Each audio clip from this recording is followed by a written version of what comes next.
이게 사실은 뭐 기계로 대체하고 하는 거에 대해서도 사람들이 많이 꿈을 꾸고 있을 것 같은데요.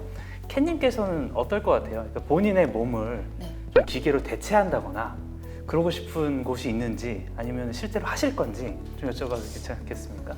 네, 그럼 대체할 수 있다면 전 손을 좀 하고 싶은데요. 손이요? 네. 여러 가지 의미가 있는데요. 아무래도 이 손을 통해서 많은 일을 할 수 있고 네. 또 사람들한테 도움도 줄 수 있는데요. 그 만화에 보면 주먹대장이라고 있어요. 아, 네, 그 주먹이 굉장히 커지고 바위도 부시고 막 이런 것도 있거든요. 네. 아니 근데 저는 이 손을 좀 강철 주먹으로 뭐 약간 때리고 싶어요. 네, 그런 건 아니고요. 합결하고 싶은 대상이 아니, 있으시거나. 그런 건 아니고 사람들한테 이제 좋은 일 좀 많이 하고 싶은데 저 손님이 좀 약해갖고. 네.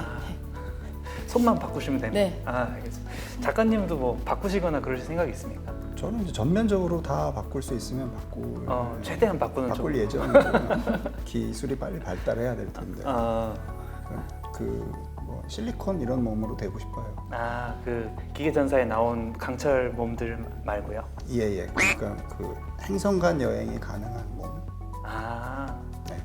행성간 여행을 꿈꾸시고 계시기 때문에. 꿈꾼다기보다는 너무 좋을 것 같은데. 알겠습니다. 네. 사실 실제로 이제 사회적으로도 그렇고 과학적으로도 그렇고 신체를 기계로 대체하고자 하는 그런 시도들이 많이 이루어지고 있거든요. 제가 이제 사진을 몇 장을 준비를 했는데 이게 이제 군사 로봇처럼 보이지만 사람입니다. 그래서 사람이 외골격을 가지고 있는데 여기에 다 장치들과 로봇들을 붙이고 있는 거예요. 저게 이제 힘을 세게 해주는 골격들인데 원래 사람의 힘의 17배 정도를 낼 수가 있습니다. 근데 이것도 실제로 몇 년 전에 나온 모델이고요. 이미 상용화가 돼 있는데 점점 그 배수를 늘려가고 있어요. 이제 20배, 30배, 100배 이렇게 늘려가게 되겠죠. 그래서 요거 말고 이건 이제 군사적인 목적이고요. 근데 그 다음 장을 보여주시면 사람들이 그 좀 장애를 갖고 있는 분들도 있고 하잖아요. 그래서 휠체어를 타고 하는 게 굉장히 어려운데 휠체어 대신에 이런 외골격이나 로봇 같은 걸 이용해서 걸어 다닐 수 있게 본인의 힘으로 걸어 다닐 수 있게 이런 기계들도 굉장히 많이 발달이 되고 있습니다. 그래서 실제로 요즘에는 냉동 인간들도 많이 있잖아요. 네. 그래서 나중에는 기술이 발달돼서 모든 걸 대체할 수 있을 거다라고 믿기 때문에 몸 전체를 냉동시킨 분들도 있고 근데 몸 전체를 냉동시키는 게 비용이 꽤 비싸거든요. 그래서 머리만 냉동시킨 분들도 꽤 있습니다. 머리 커팅한다고 들었어요. 네, 그런 분들도 꽤 있어요. 그래서 본인의 재산 상황에 따라서 전체를 얼릴 것인지 머리를 얼릴 것인지 그래서 지금도 기다리고 계십니다. 그분들은. 그래서 아주 극저온 상황에서 거기서 이제 기다리면서 기술이 개발되기를 이렇게 꿈꾸시고 계시는 거죠. 그다음에 제가 또 그 프로토 109에 나온 재밌는 설정을 하나 봤는데요.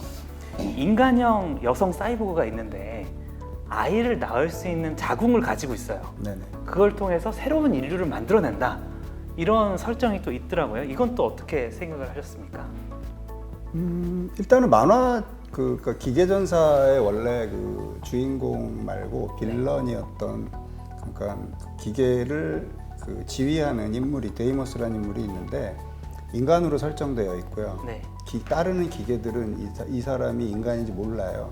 나중에 알게 되고 뭐 이런 설정인데 저는 이제 프로토 109를 그릴 때 그 데이모스가 네. 인간과 기계 그 합쳐진 종이면 어떨까 그런 생각으로 이제 이 데이모스의 어머니가 사이보그고 그 인간의 유전자를 받아서 네. 이제 그 아이를 낳는다 이렇게 설정을 한 거고요. 네.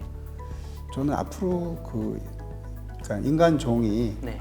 그 출산을 할 것인가 이런 생각을 해봤어요. 네. 앞으로 몇십 년 후에 뭐 길게는 100년 후에쯤에는 여자들이 출산을 안 하려고 들지 않을까 그런 생각이 들었기 때문에 대신 출산해주는 그 대체제가 나올 거다 이런 상상을 한 거죠. 그러면 사실은 그 존재는 인간도 아니고 기계도 아닌 상태가 그쵸? 되는 거죠. 저는 뭐 호모 안드로이드라고 이름을 저는 그 종명인가요? 네네. 그 캔님께서는 어떨 것 같아요? 그런 인공자궁의 사회가 오게 된다면? 아까 그 작가님이 말씀하신 거는 좀 반대 의견인데요. 인간이 또 이렇게 특히 여자들이 아이를 잉태하고 또 이렇게 낳는 과정이 굉장히 신비롭고 성스러운 과정이거든요. 물론 아무리 사회가 발달하고 여성의 뭐 일들이 많이 늘어날지라도 그런 부분에 대해서는 좀 보수적인 생각을 가지고 있습니다. 별로 많이 하지 않을 것 같은데. 네, 네. 프로그램 된 거예요. 네, 개인별 성향이 네. 다른 걸로 네, 그렇게 이해를 하도록 하겠습니다. 근데 사실은 그 여러 작품들에 이제 인공자궁이라는 설정이 있긴 있었는데 실제로도 인공자궁이 이제 연구가 굉장히 많이 되고 있습니다. 물론 도덕적이거나 그런 윤리적인 문제로 인해서 뭐 태아 시작할 때부터 수정란부터 모든 그 발달 과정을 마치거나 그런 것까지는 아직 허용이 되지 않기도 하고요. 실제로 그렇게 그 인공적으로 기를 수 있는 건 14일이 최대입니다.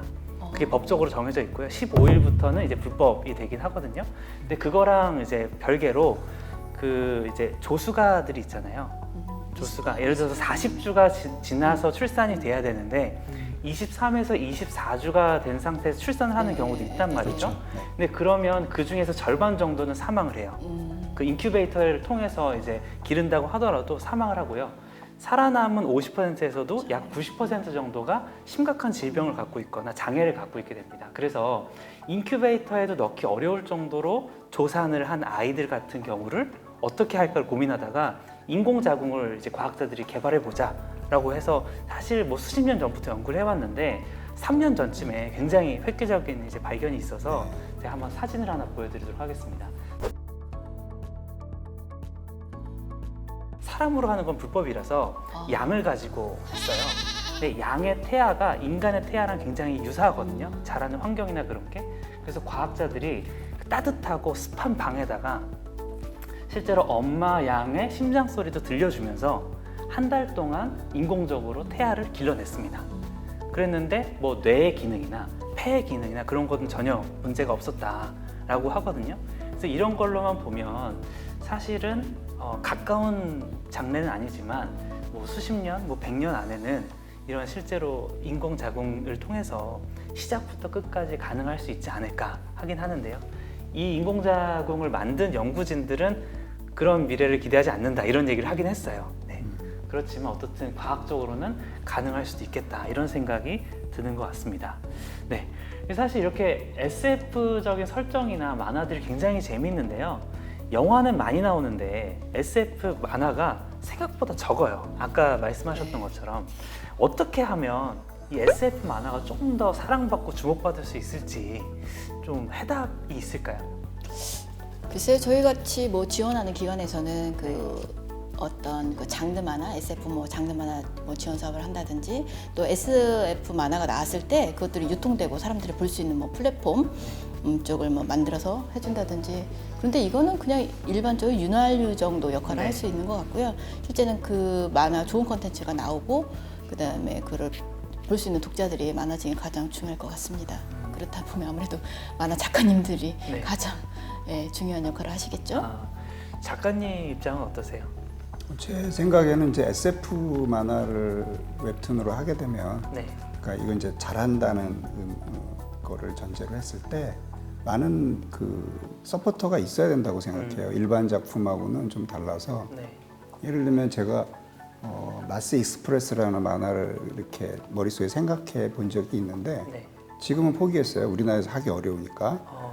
그러니까 화성으로 편도 여행을 떠나는 그 승무원들이 네. 그 안에 탄 승무원들이 사이에서 벌어지는 심리적인 현상들을 다루는 SF였는데 네.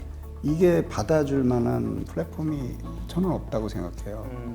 그리고 제가 그거를 잘 그리고 쓰려면은 심리학자들하고 또 상담을 해야 되고 상의를 해야 되고 또 거기에는 또 여러 가지 비용이 발생하겠죠. 그렇죠. 근데 이거를 온전히 다 그 SF 작가가 스스로 비용을 발생시키니까 쓰고 네. 시간을 보내서 이 작품을 만들자니 그랬을 때 돌아오는 어떤 피드백 없고 또 독자들은 아까도 말했지만 청소년층에 한정되어 있고 네.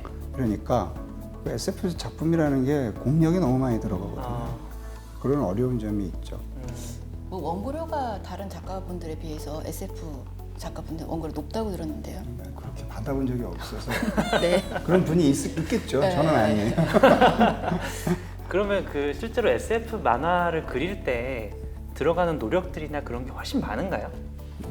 저는 한 커트에 보통 일반 작가의 그림의 10배 정도는 든다고 생각해요. 스토리도 그렇고. 시간도 그렇고. 네네, 시간적으로는 10배 정도 들어요. 아, 그게 뭐 어떤 세계관을 만들어야 되고 그래서 그런가요? 예를 들어 뭐 쇼파를 하나 그리더라도 그냥 못 그리잖아요. SF인데 상상을 해서 전혀 다른 모습의 쇼파를 그려야 되기 때문에 지금 없는 모든 모양으로. 것이 일일이 다. 하긴 예전에도 보면 SF 영화 같은 데도 보면 네. 소품 하나하나들을 다 그렇게 미래적으로 이제 그리다가 몇 가지 소품들이 현대적인 게 섞여 있으면 그걸 뭐 오게티다 이렇게 해가지고 그런 방송들도 보고 했었거든요. 그렇죠. 네. 저는 이제 예를 들어 뭐 총이나 소총들이 나오면 네. 최대한 SF틱하게 그리려고 노력을 해왔는데 어, 나중에 제가 시간을 되돌려 뭐 일본 작가나 국내 작가, SF 작가들 거를 좀 봤더니 네. 영화, 할리우드 영화도 보고 네. 그냥 지금 현재 현존하는 권총이나 소총을 살짝 가공했더라고요. 저만 혼자 쇠가 빠지게. 효과도 별로 없고. 근데 그만큼 어려운 거예요. 그런데 실제로 그 1960년대에 발표된 그 철인 캉타오라는 그 만화에 보면 네. 거기에서 이제 활동하시던 이정문 작가님이 미래 세계에 대해서 그려놓으신 게 있잖아요. 네, 초인 컴퓨터. 예. 그렇게 보면은 거기서 이렇게 실제적으로 그때 당시에 뭐 태양열 전지라든지 아니면 전기자동차라든지 여러 가지 그 실제 50년이 지난 네. 지금에서도 이렇게 상용화된 것들이 굉장히 많거든요. 특히 네. 핸드폰 같은 경우에. 네. 네, 그러니까 어떻게 보면 그 만화 작가들의 그 상상력이 네. 이렇게 또 과학자들한테 자극이 돼서 네. 그게 또 실제로 네. 이렇게 일상용품으로 나오기도 하고요. 네. 네. 네, 저의 생각에도 정확히 동의를 하는데요.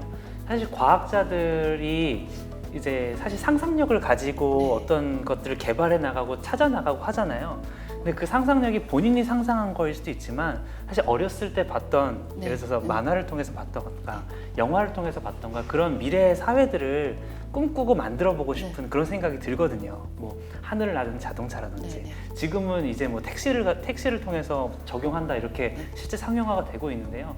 그런 것처럼 SF라고 하는 게 사실 단순하게 어떤 흥미로서 지나가는 게 아니라 어떻게 보면 미래의 사회를 만들어가는 네. 그런 원동력이 될 수도 있다라는 생각이 들어서 진짜 가치가 높은 그런 작품이다 이런 생각을 갖고 있습니다. 그 실제로 그 라이파이 네. 그 작업을 하신 그 김산호 작가님, 그 작가님은 그 잠수함 그걸 설계하셨다고 하시더라고요. 아, 네네.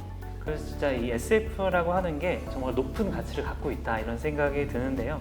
사실 옛날보다 만화가 또 다시 한번 부흥을 네. 이제 갖게 되는 것 같은데 그러다 보니까 만화가를 꿈꾸는 분들이 점점 많아지고 있는 것 같습니다. 그래서 제 주변에도 이제 관심을 갖고 연습하거나 본업이 있으면서 동시에 이제 어떻게 보면 취미생활 혹은 부업으로 만화를 한번 해볼까 이런 생각을 갖는 분들도 있거든요. 그래서 만화가 입장에서 어떻게 하면 좋을까요? 특히나 과학 만화가가 되려면 어떤 역할들을 하고 어떤 노력들이 필요할지. 두 가지 질문을 짬뽕으로 주신 거죠? 네, 맞습니다. 첫 번째는 뭐냐면 지금 우리나라는 만화학과 대학의 만화과도 많이 있고 네. 그 만화를 배우고 싶어하는 사람은 얼마든지 배울 수 있는 환경이 잘 되어 있고 또 그것이 뭐 고등학교, 중학교까지도 다 이렇게 내려오고 그러기 때문에 그거는 걱정할 게 없어요. 그리고 공모전도 뭐 거의 100개가 넘게 있다고 하니까 네. 얼마든지 될 수가 있는데 이제 되고 나서 그것을 만화가 웹툰 작가로서 유지해 나가는 게 더 어렵겠죠. 그래서 많은 경험을 해보는 게 저는 그 웹툰 작가로서 이렇게 오래 가는 그런 비결이다 이렇게 생각을 해요. 시련도 많이 당해보고 뭐 노가다도 뛰어보고 여행도 많이 다니고 책도 많이 읽고 그렇게 하는 게 좋겠다는 생각을 하죠. 그러면은 이제 작가님께서도 이제 만화를 그리실 때 이전의 삶의 경험들이 좀 도움이 많이 되나요? 예, 그렇습니다. 저는 좀 아주 예전 청소년 때 공장을 좀 다닌 기억이 있는데 그런 것이 그 어려운 어떤 시기에 특히 이제 뭐 만화를 그만두고 싶을 때도 있거든요. 네. 그럴 때 이제 참고가 되죠. 그것도 견뎠는데 이걸 왜 못 견뎌? 이런 것도 있고 네. 네. 극한의 마감 작업 중에서도 그런 느낌을 받고 도움이 되죠. 그리고 이제 공장에서 봤던 많은 기계들이 기계전사에도 또 예, 이제 들어가거나 많이 그런 나오죠. 것도 있나요? 예, 예. 알겠습니다. 맞습니다. 캔님께서는 어떨 것 같으세요? 작가님이 해주신 것처럼 제가 이렇게 좀 성공했던 그런 작가분들 얘기를 들어보면 그 본인이 경험했던 것들을 이제 만화로 많이 네. 내는 경우를 봤거든요. 예를 들어서 뭐 까대기라는 작품을 그린 작가도 만화가를 제가 꿈꿨었는데 자기 뜻대로 잘 안 되니까 그 택배 회사에서 이렇게 물건을 네. 이렇게 정돈하는 분류하는 그런 거를 까대기라고 하더라고요. 네, 그 일을 하면서 겪었던 것들을 그 다른 동료들한테 또 취재를 해갖고 그 작품을 뭐 저희 회사에서 네. 하는 어떤 지원 사업에 공모해서 당선이 되셨는데요. 굉장히 큰 호응을 얻었습니다. 그런 경우도 있고 또 저는 그냥 기본적으로 사람들이 제가 아무래도 만화 관련 기관에 근무를 하니까 제일 많이 물어봐요. 만화가가 되려면 어떻게 해야 되냐. 네, 그럴 것 같아요. 예, 우리 애가 뭐 중학생인데 만화가를 꿈꾼다. 사실 저는 이제 작가는 아니지만 그래서 많은 분들께 여쭤보니까 본인이 뭐 만화 학교를 나오거나 또 이제 만화 교육을 뭐 특별히 받았거나 이런 분들도 뭐 계시지만 한 보통 저희 통계로 보면 한 34% 정도는 만화 관련 교육을 받지 않으셨다고 해요. 지금 만화로 활동하시는 분 중에서 그런 통계가 있는데요. 그래서 저는 본인의 스토리를 가지고 네. 한 편이라도 이렇게 좀 완성된 작품이 있고 그다음에 아까 말씀하신 그 공모전이라든지 아니면 플랫폼에서 운영하는 뭐 나도 만화가라든지 베스트 도전이라든지 여러 군데 본인의 그 실력을 좀 검증해 볼 수 있는 그런데 자꾸 지원을 해보는 것이 가장 좋은 방법이 아닐까 이렇게 생각을 하고 있습니다. 이게 사실 처음 어떻게 보면 습작 같은 걸 이제 네. 만들거나 했을 때는 스스로 만족스럽지가 않을 수도 있잖아요. 이게 그리다 보면 확실히 확 느나요? 예, 그리고 이제 그 웹툰은요 꾸준히 그리는 게 더 중요한 거지. 지금 당장 좀 못 그렸다거나 네. 좀 약간 창피하다거나 아, 약간 얼굴이 두꺼워져야 돼요. 그리고 막 그 투고해야 되고. 요즘엔 뭐 네이버나 다음에 올릴 수 네, 있죠, 그냥. 네, 네. 예, 그렇게 계속해서 친구들이 막 놀리고 막 상처받고 네. 또 그리고 이러면서 크는 거지. 아. 완성된 원고를 갑자기 탁 들이민다 이런 건 없어요. 그래서 저 같은 경우는 요즘에 이제 별점도 다 받고 댓글도 막 달리고 하니까 좀 무서울 것 같은 생각이 조금 드는데 좀 얼굴이 확실히 두꺼워져야 되는 거죠. 예, 저는 뭐 태어날 때부터 두꺼워서 걱정이 없는데 어떤 분들은 정말 많이 상처받고 네. 정신과 상담도 받고 하니까 자기가 어떤 타입인지 따라서 대처를 해야겠죠. 네.